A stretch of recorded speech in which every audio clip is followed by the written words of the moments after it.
Tony knelt by the roadside, tearing grass from the ground and chewing it like an animal.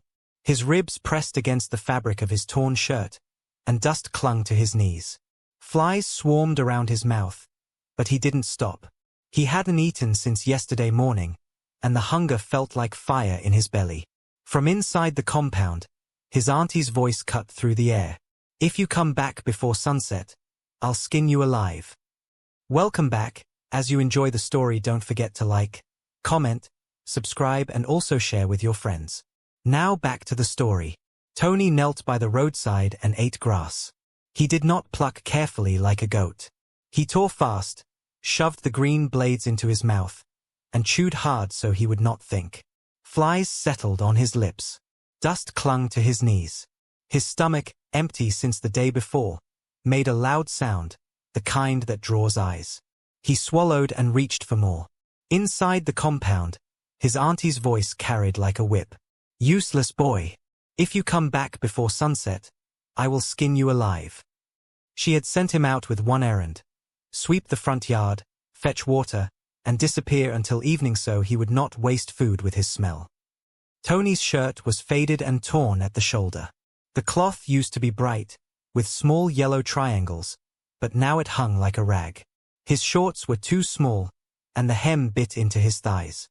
He was 9, but bones stood out on his chest like the ribs of a fish left in the sun. A car slowed on the main road, a dark SUV with dust on its sides. The driver pressed the horn twice. The man in the back seat leaned forward and stared. He wore a flowing boo-boo, white with blue embroidery at the neck. The cap on his head matched the pattern. A woman beside him held a phone but forgot to raise it. Both of them were quiet. The man spoke to the driver. "Stop." The car pulled over near the mango tree. He opened the door, stepped down, and stood on the red earth. He looked again, as if his eyes could not believe what they were seeing. A child kneeling to eat grass like an animal. A girl's voice came from the path. "Tony." Tony turned. Mimi stood there with a small bowl covered with a napkin. She wore a short kanga wrapper in bright orange and black, tied firm at her waist, and a simple blouse with a tear at the sleeve. Beads clicked on her wrist. She ran to him, pulled his hand away from the ground, and pressed the bowl into his fingers. "Eat this one, please." He looked at the bowl like it was a trick. She lifted the napkin. "Gary, a small piece of fried fish, and 2 slices of mango." He blinked fast. "Where did you get it?" His voice came out hoarse. "I saved it from my breakfast," she said. "My uncle came from the city. They cooked plenty. I hid this before my mother saw me." She glanced around. "Your auntie." "Inside," Tony whispered. "If she sees you with me, she will shout on you." "Let her shout," Mimi said, but her eyes looked toward the compound gate. "Eat. Quick." He pinched the Gary. He wanted to pour it into his mouth like rainwater, but he forced himself to take small pinches. He chewed. The taste of fish broke something warm in his chest. His eyes filled. He swallowed too fast and coughed. Mimi patted his back. The man in the boo-boo walked closer and stopped a few steps away. He was not frowning, and he was not smiling. He had the look of someone who wants to touch a wound but is afraid of making it worse. "Young girl," he said to Mimi, gentle. "What is his name?" Mimi turned, startled. She shifted to stand a little in front of Tony, as if her small body could shield him. "His name is Tony," she said. "Please, sir, don't tell his auntie. She will beat him. She will beat me." The man nodded, still staring at the boy's thin arms and the small bowl that should have been 3 bowls. He looked toward the compound gate, at the zinc roof patched with different colors. He looked at Tony again. "Who is your auntie?" he asked. Before Tony could speak, a hand slammed against the gate from inside and flung it open. A woman stepped out, tall and broad, wrapper tied with a hard knot. The anchor had green leaves printed on red. She wore a loose blouse and slippers that slapped the ground. She had a broom in one hand and anger in both eyes. "Anthony," she shouted. "I said don't come back here. Who told you to squat near my gate? Who is that girl? Eh? You want to disgrace me?" Mimi's fingers tightened around the rim of the bowl. Tony drew closer to the wall. The man did not move away. He turned his head and looked at the woman. Steady. "Good morning, madam," he said. She paused, surprised by his calm voice, and glanced at his clean outfit. Her tone switched like a switched radio station, soft and sweet, the way adults change when a visitor looks rich. "Good morning, sir. Welcome. You are greeting." The woman in the SUV had stepped out too, a scarf tied over a simple Kent print dress. She stood behind the man, quiet, her eyes taking in everything. The man pointed with his chin, not his finger, to Tony's bony knees, the grass stains, the flies. "Is this your child?" The auntie laughed, a short sound. "God forbid, sir. He is my late sister's son. She dumped him on me and died. I am only helping. Children of nowadays, they don't listen. I feed him but he prefers roaming. Look at him, rolling in dirt." Mimi opened her mouth, but Tony shook his head, tiny, begging her not to speak. She closed it again and looked at the ground. The man said nothing for a moment. He looked at Tony, at Mimi, at the bowl. He looked at the auntie. "What is your name?" he asked. "Margaret," she said, raising her chin. "People call me Maggie." "I am Daniel," the man said. He glanced once more at Tony, then at the compound behind Maggie. A line of washed clothes hung there, bright head ties, a child's shirt that did not belong to Tony, a boo-boo that looked new. A pestle leaned against a wall. A small boy, Maggie's son, peeped from behind the doorway, a biscuit in his hand. "Madam Maggie," Daniel said, voice still mild, "I saw this boy eating grass." Maggie's face changed. "Sir, children play," she said quickly. "He was only touching the ground. Is it because he is thin?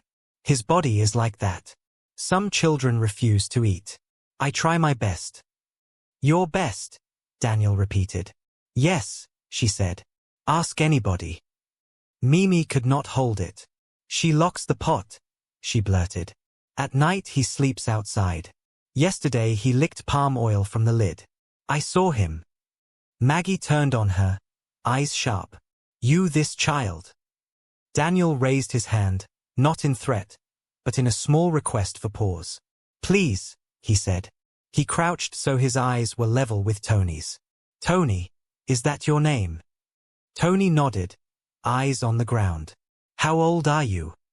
9, Tony said. "When did you eat last?" Daniel asked. Tony looked at the bowl and then at the ground again. "Yesterday morning," he said, "but only pap water." Daniel's jaw tightened. He stood. He looked at Maggie. "I am visiting my sister in this village. I was on my way to greet the elders. I will return. We will talk." Maggie pressed a smile on her lips. "No problem, sir. Come. We will talk. But please, sir, don't listen to children too much. They can lie." Daniel's eyes were calm, but something behind them had shifted. He nodded once, then turned to Mimi. "Thank you for feeding your friend," he said. "What is your name?" "Mimi," she said, voice small.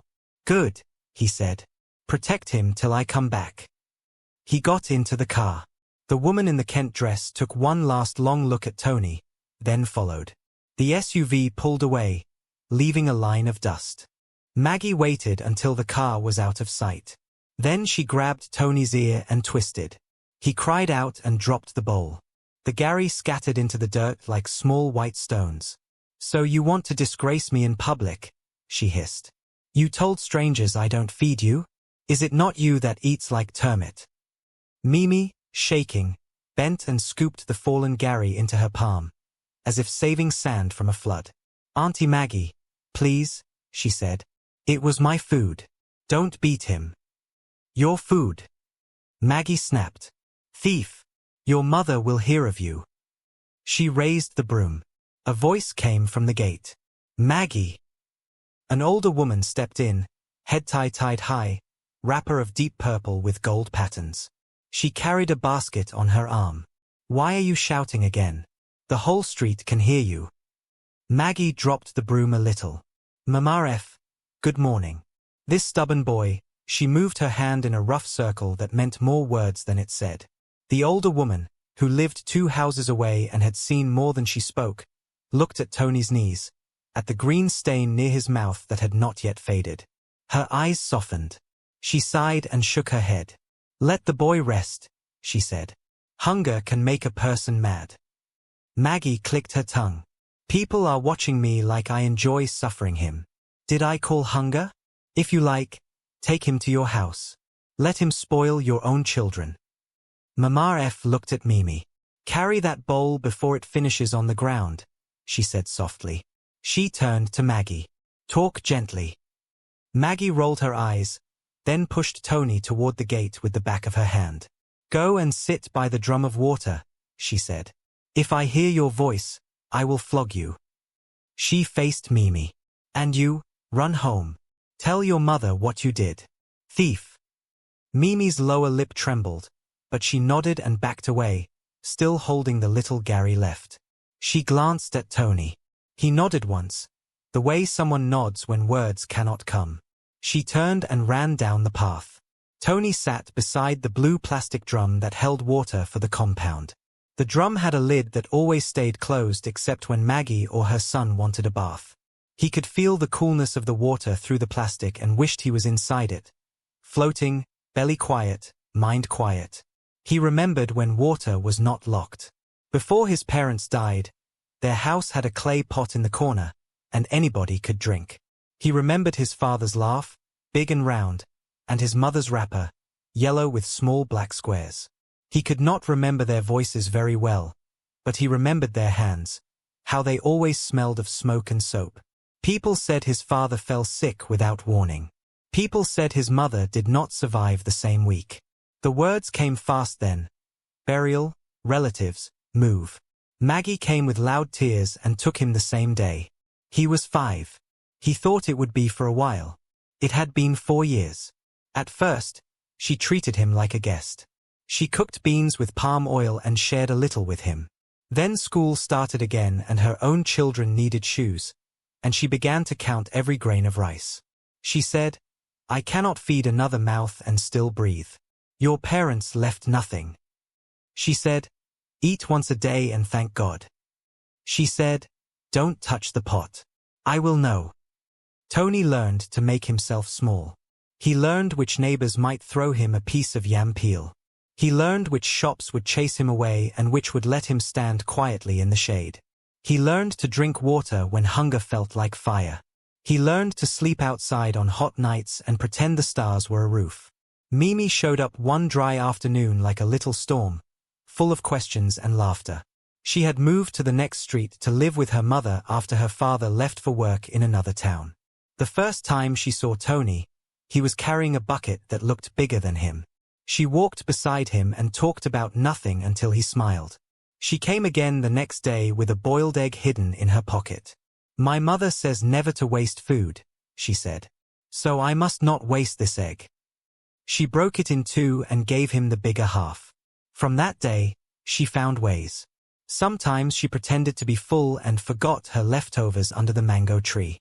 Sometimes she brought soap for his washing and said it was a gift from church. Sometimes she simply sat with him in silence. Their friendship was not loud. It was small and stubborn like a weed that grows through concrete. It kept him alive. That morning, hunger pushed harder than pride. Tony had tried to ignore it. He swept the front yard until dust rose and settled in his eyelashes. He fetched 2 buckets of water from the well, one for Maggie to cook, one for her son to bathe. He scrubbed the smoky pot with sand. He watched Maggie carry a covered plate into her room. He heard the door lock. He waited. He licked his lips and tasted nothing. So he went outside and knelt by the road and did the unthinkable. He reached for grass. When he swallowed the first mouthful, his eyes burned. Not from shame, though shame was there like a shadow. From relief. The grass did not taste good. It tasted like the earth. But it gave his mouth something to do and tricked his belly for a while. He kept chewing until Mimi appeared with the bowl.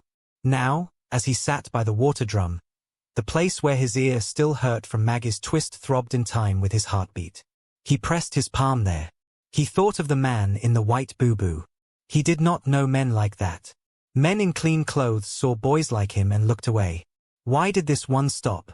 In the street, the sun pulled higher. A group of women passed, wrappers bright, head ties tight, baskets balanced. They greeted. Maggie returned the greeting in that sweet voice she saved for the public. "How are your children?" she asked one. "I will come later and buy okra," she told another. She looked like a kind aunt. Tony closed his eyes. Later, when the heat pressed down and the compound was quiet, Maggie called him inside to wash plates. She stood by the doorway and watched him, arms folded. "If you ever tell any stranger nonsense again," she said, "you will sleep in the gutter." He said nothing. He washed, rinsed, and stacked the plates. She made him mop the floor. She made him wash his auntie's son's socks. She sent him to the shop to buy salt and kept the change. The whole time, his mind stayed with the man by the mango tree. A thought formed slowly, afraid to be seen. Maybe things can change. When evening approached, Mimi came back, walking fast like someone who had news but was not sure if it was good. Her hair was in small braids tied back with a scarf. She carried a folded wrapper in blue and green, Kent-style print, the kind her mother kept for Sundays. She stopped at the gate and whispered, "Tony." He stepped out. She shoved the folded cloth into his hands. "For sleeping," she said. "It is old, but soft. Keep it under the drum if she will not let you take it inside." Tony rubbed the cloth between his fingers. It was softer than anything he owned. "Thank you," he said. The words were small for what he meant. Mimi looked over her shoulder. "My uncle asked me questions," she said. "He asked about you. I told him your name and that your parents died. He was quiet. Then he asked where you sleep. I told him sometimes outside. He did not like that." Tony's heart started to beat a little faster. "Did your mother shout?" he asked. "She warned me to mind my business," Mimi said. "But my uncle said, sometimes your business is the thing in front of your door." Then he asked where your aunt stays during the day. I told him she sells okra at the market. He nodded. She paused. He said he would come back. Tony looked down at the cloth. "Will that make things worse?" he asked. Mimi swallowed. "I don't know," she said honestly. "But I think he is good." The sound of an engine rolled down the street. The same dark SUV appeared, slower this time. It stopped in front of the gate. Daniel stepped out alone, without the woman. He was still in the white boo-boo, but now there was a folder in his hand. He looked tired, like someone who had argued with people who refused to listen. Maggie flew to the gate with a smile wide enough to swallow a lie. "Ah, sir. You came back. Welcome. Please, enter. Sit. Anthony, bring Che." Tony rushed, lifted the plastic chair that had a small crack on the back, and set it near the door. Daniel did not sit. He looked around the compound slowly, eyes on details other people did not see. Where the pot was kept, where the boys' mat might be, the way the chickens pecked near a pile of bean chaff, the cracked bowl by the wall. He looked at Tony last. "Good evening," he said. "Are you well?" "Yes, sir," Tony said. Daniel opened the folder a little, then closed it. He spoke to Maggie. "Can we talk inside?" Maggie's smile tightened but held. "Yes, sir. Enter." She led him into the small living room where a calendar from last year hung crookedly, showing a photo of a man in a suit shaking hands with another man in a suit. A small TV sat on a wooden stand with lace cloth. A child's school bag lay in the corner. Tony stood near the door, not sure if he should enter. Daniel motioned for him to sit on the edge of another plastic chair. He sat, back straight. "Madam Maggie," Daniel began, "I went to greet the elders, and I asked about this boy. They know his parents. They know you took him in. They also know he does not attend school and that he is always thin."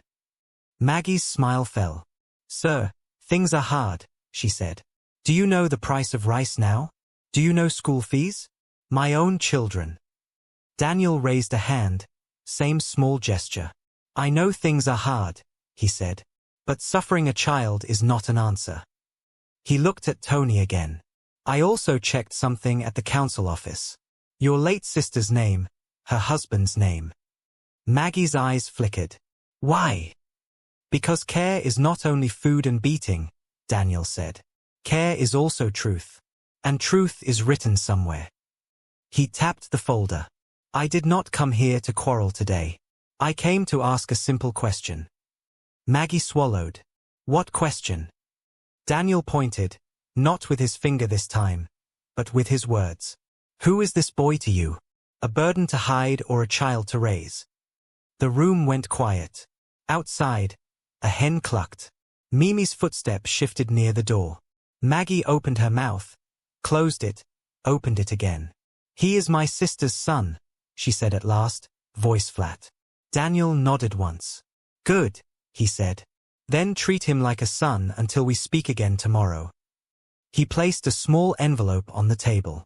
For food. Not for your pocket, he added, eyes on hers. I will come in the morning. We will go somewhere together. Bring any paper you have that mentions his parents' names. Maggie stared at the envelope.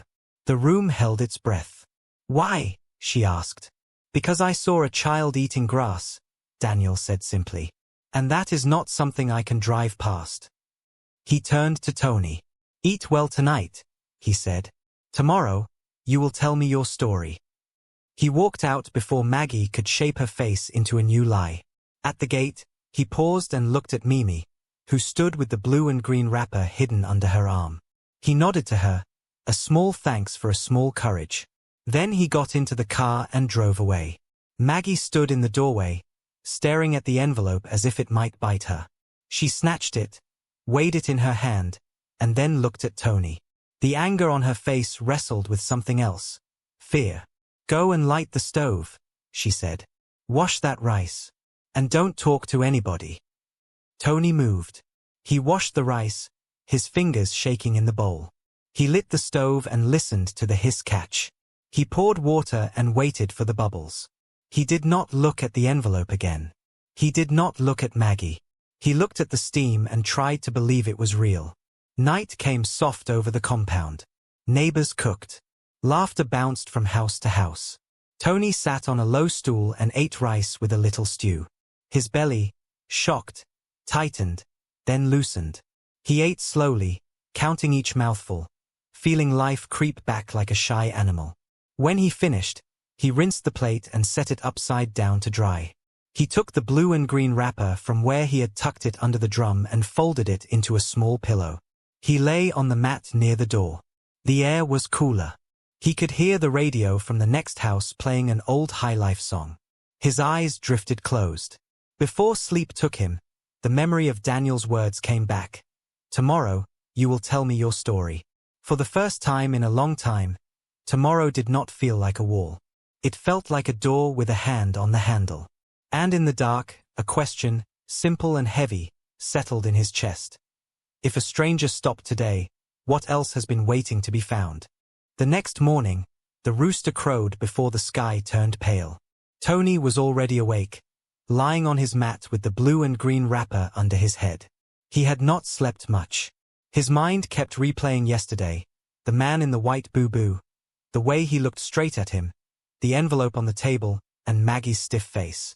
He sat up, folding the wrapper neatly before sliding it under the drum. The air was still cool, and the smell of wood smoke from nearby houses drifted in. Hunger was already there too, whispering in his belly. But the memory of last night's rice gave him a little strength. Inside the house, Maggie's voice broke the quiet. Anthony, wake up. Fetch water before the sun rises. He moved quickly, grabbing 2 yellow jerrycans and heading for the well down the street. The path was damp from the night's dew, and his bare feet made soft sounds in the red earth. A few other children were there, some yawning, some chattering. Tony kept to himself. He knew from experience that talking too much in the morning could earn him a slap before breakfast, or no breakfast at all. When he returned, Maggie was outside, tying her wrapper tighter at the waist. She had already dressed to go to the market, balancing a basin covered with a cloth on her head. The smell of okra and dried fish trailed after her. Wash the plates. Sweep the yard. I'm going, she said without looking at him. And keep away from that girl. You hear me? If Daniel comes before I return, tell him I'm not around. Tony nodded, though inside he wondered why she feared the man's return. If she had nothing to hide, she wouldn't care who came. He scrubbed the plates, swept the compound, and cleaned the cooking area. His stomach growled louder, but Maggie had left no food.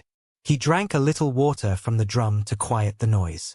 By mid-morning, Mimi appeared at the gate, holding a small bundle wrapped in a handkerchief. Quick, she whispered, glancing up and down the street. My mother sent me to buy pepper. I brought you this. Inside the bundle was a small piece of yam and 2 slices of roasted plantain. Tony's eyes lit up. Thank you, he said, the words carrying more weight than they seemed. Eat fast, she urged. My uncle is coming again. I heard him talking on the phone. He said something about papers and the elders. Tony froze. Papers? Yes, she said, lowering her voice. He asked my mother if she knew about your parents' land. She pretended she didn't hear. I think he knows something big. Before he could ask more, the familiar sound of an engine rolled down the road. The dark SUV stopped in front of the gate. Daniel stepped out, still dressed neatly, but this time in a deep blue agbada with gold embroidery at the neck. His face was calm, but his eyes were sharper than yesterday. Good morning, Tony, he greeted. Good morning, sir, Tony replied. Where is your auntie? Daniel asked. She went to the market, Tony said, unsure if he should add that she had told him to lie. Daniel nodded slowly, as if he expected it. That's fine. I came for you today. We're going to the elders' compound. I spoke with them last night. Tony's heart thumped. He had never been called to the elders before. Mimi stepped forward. Can I come? She asked. Daniel smiled faintly. Not today, Mimi. But thank you for looking after your friend. Tony followed Daniel to the car, sliding into the back seat. The upholstery smelled faintly of cologne and leather, a smell Tony wasn't used to. As the car rolled through the village, he stared out at the passing mud houses, the open stalls selling firewood, the women pounding yam in front of their compounds. When they arrived at the elders' compound, the air shifted. The space was shaded by an old mango tree, and 4 men sat on carved wooden stools, dressed in various traditional attires, striped agbadas, simple bubus, and one in a plain wrapper with a staff leaning beside him. Daniel greeted them respectfully, then placed a folder on a low wooden table. This is the boy I spoke of, he said. His name is Tony, son of the late John and Esther Okoye. The elders murmured among themselves. One, a tall man with a grey beard, leaned forward. I knew your father, he said to Tony. A good man. When he passed, there was land left for his family, and a small savings account in the cooperative. Why are you not in school, child? Tony glanced at Daniel, then at the ground. My auntie said there was no money, he said quietly. The murmurs turned into low grumbles. No money, the grey-bearded elder repeated. We signed the papers ourselves. Your name is on them. Daniel opened the folder and spread several documents on the table. These are copies from the council records. The boy is the rightful heir to his parents' property. Yet for 4 years, he has been living in hunger while his auntie benefits. The elders shook their heads. One slapped his knee in anger. This is wickedness, he said. What do we do now? Another asked. Daniel spoke firmly. We will call Maggie here. She will account for everything. And if she refuses, the matter will go to the chief. The grey-bearded elder nodded. Let it be so. Bring her tomorrow morning. We will settle this. On the way back, Tony sat quietly, the words land and air turning over in his mind. He had never owned anything except the blue and green wrapper Mimi gave him. The thought of land and money seemed like a dream he might wake from. When they reached his compound, Maggie was already back from the market, sorting vegetables. Her eyes narrowed when she saw Daniel with Tony. We need to talk, Daniel said. About what? Maggie asked, her tone defensive. Tomorrow, you will come to the elders' compound, Daniel replied. Bring every paper that has your sister's and her husband's names on it.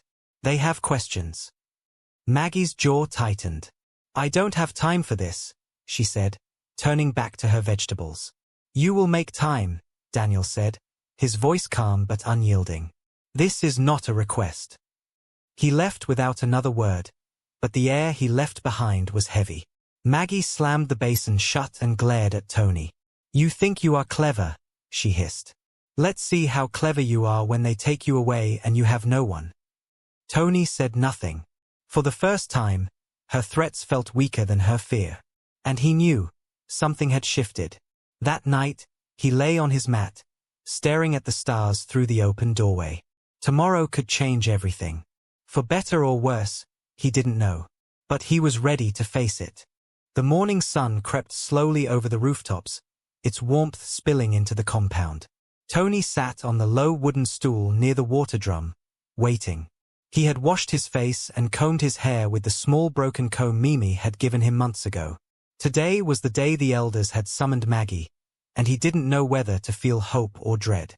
Inside, Maggie banged plates against the table as she served her son breakfast, fried yam and eggs. The smell filled the air, making Tony's stomach tighten. She didn't call him to eat. Instead, she barked, Anthony, make sure you carry the bag when we're going. And don't open your mouth unless they ask you a question. He nodded, his face blank. He had learned to hide his feelings around her. By mid-morning, Daniel arrived, dressed in a crisp white boo-boo. His expression was unreadable. Good morning, Maggie, he said evenly. Maggie's reply was a stiff morning. She wore her best Ankara wrapper, bright red with gold patterns, and a matching blouse. Around her neck was a beaded necklace she only wore for important occasions. She had even tied her headscarf high and neat, the way women in the village did when they wanted to appear respectable. Daniel's eyes shifted to Tony. Are you ready? Yes, sir, Tony said quietly. The three of them walked to the elders' compound, drawing curious stares from neighbors. Mimi stood by the roadside as they passed, her eyes full of worry. She gave Tony a small nod of encouragement. The elders were already seated under the mango tree when they arrived. The grey-bearded elder, Chief Okoro, gestured for them to sit. We will speak plainly, he began. This matter concerns the late John and Esther Okoye and their son, Anthony. Daniel placed the folder on the low wooden table again. Here are the official records, he said. The parents left land near the old market road, 2 plots in Anthony's name, and savings in the village cooperative. All of it was placed under Maggie's care until he turned 18. Yet this boy has been living in hunger, wearing rags, and is not in school. Maggie's eyes darted from the elders to the folder. Chief, it is not what you think, she said quickly. Things have been hard. The land is there, yes, but it's not producing. And the money in the cooperative, I have been using it to feed and clothe him. A low murmur rippled among the elders. Chief Okoro raised a hand for silence. Is this true, Anthony? Tony hesitated. He looked at Maggie, who glared at him, and then at Daniel, whose eyes urged him to speak. Sir, he said softly, I have never seen the land. I don't even know where it is. And I have never seen money. Most days I eat only once, sometimes nothing. I wear what people give me. I have not gone to school since my parents died. Gasps came from the elders' wives who were sitting nearby, listening. One of the elders, a man with a scar across his forehead, leaned forward. Maggie, is it true you lock food away from him? Maggie's face flushed. He exaggerates. Children these days. Answer the question, the elder snapped. Maggie's voice faltered. Sometimes. Yes, but it's because food is scarce. I have my own children to feed. Daniel's calm voice cut through. And yet, the cooperative records show large withdrawals in the past 4 years. Enough to feed the whole household many times over. Enough to pay school fees for Anthony and your children. Chief Okoro's eyes hardened. Maggie, you were entrusted with your sister's only child. This is not guardianship. This is theft. Maggie's head lowered slightly, but her mouth tightened. I did what I thought was best. Who will take care of him if not me? Daniel stepped forward. I will. His voice was firm. From today, Anthony will live with me in the city. I will enroll him in school, feed him, and ensure he has the life his parents wanted for him. The land and the remaining savings will be secured until he is of age. The elders nodded in agreement. So be it, Chief Okoro declared. Maggie, you will bring all documents and keys to the cooperative office this afternoon. You have shamed your late sister's name. Maggie's lips trembled. For the first time, she looked less angry and more afraid. You can't just take him, she whispered. He's all I have left of her. Daniel's eyes softened just a fraction.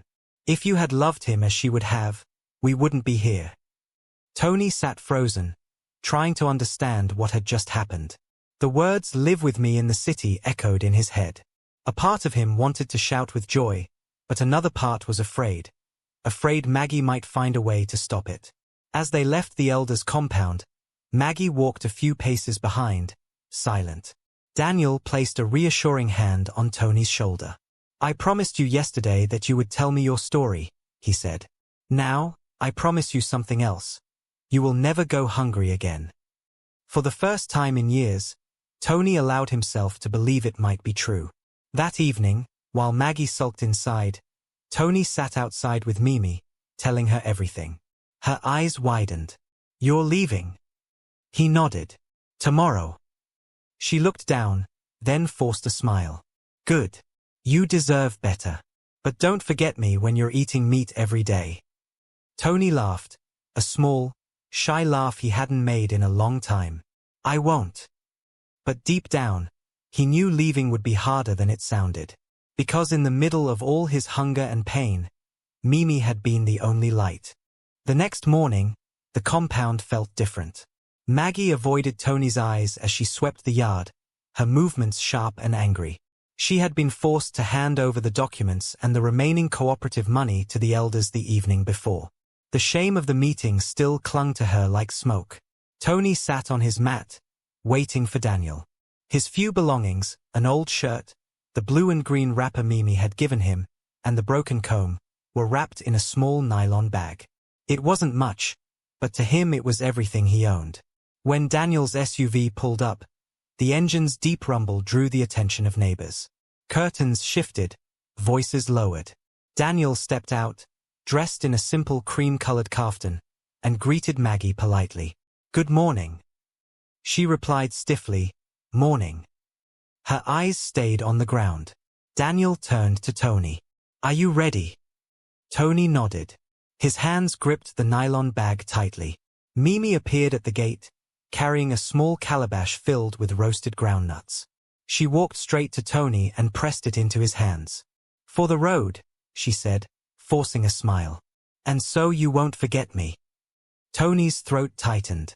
I could never forget you, he said quietly. Daniel placed a gentle hand on Mimi's head.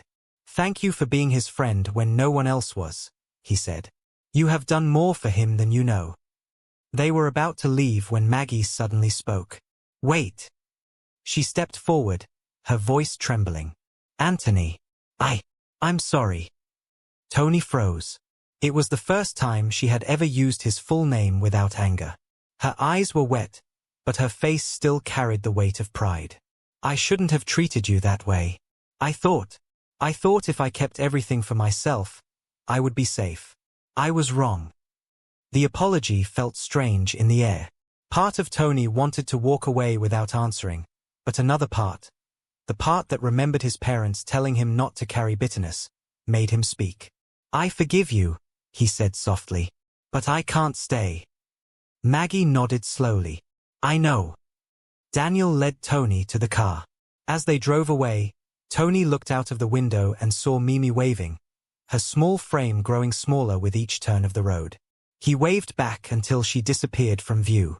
The journey to the city was long, passing farmlands, rivers, and bustling roadside markets. Tony pressed his face to the window, drinking in the new sights. He had never been beyond the next village before. When they finally reached Daniel's home, a spacious compound with a painted gate, Tony could hardly believe it. Inside, there was a real bed waiting for him, clean clothes folded neatly on top, and a kitchen that smelled of fresh food. That night, Daniel called him into the living room. "From now on," he said, "you will go to school. You will eat well. And when you are old enough, you will know how to manage the land your parents left you. It is yours, and no one can take it away again." Tony swallowed hard, trying to speak, but the words stuck. Instead, he nodded, his eyes shining. Days turned into weeks, and slowly, the boy who once knelt by the roadside to eat grass began to change. His cheeks filled out, his eyes grew brighter, and his laugh came easier. He learned to read and write. He discovered he was good at drawing, and Daniel encouraged him to keep practicing. But Tony never forgot where he came from. Every month, he wrote letters to Mimi, telling her about school, sending her small gifts from the city. And when Daniel drove him back to the village for visits, he always stopped first at her house before going anywhere else. Years later, when Tony turned 18, the land his parents had left was officially transferred to him. He used part of it to build a small school in the village, free for orphans and children from struggling families. On the day the school opened, Maggie came quietly and stood at the back, watching. She didn't speak to him, but when their eyes met, she gave a small, grateful nod. Thanks for watching. Please like, share, subscribe and turn on your notification for more. See you soon.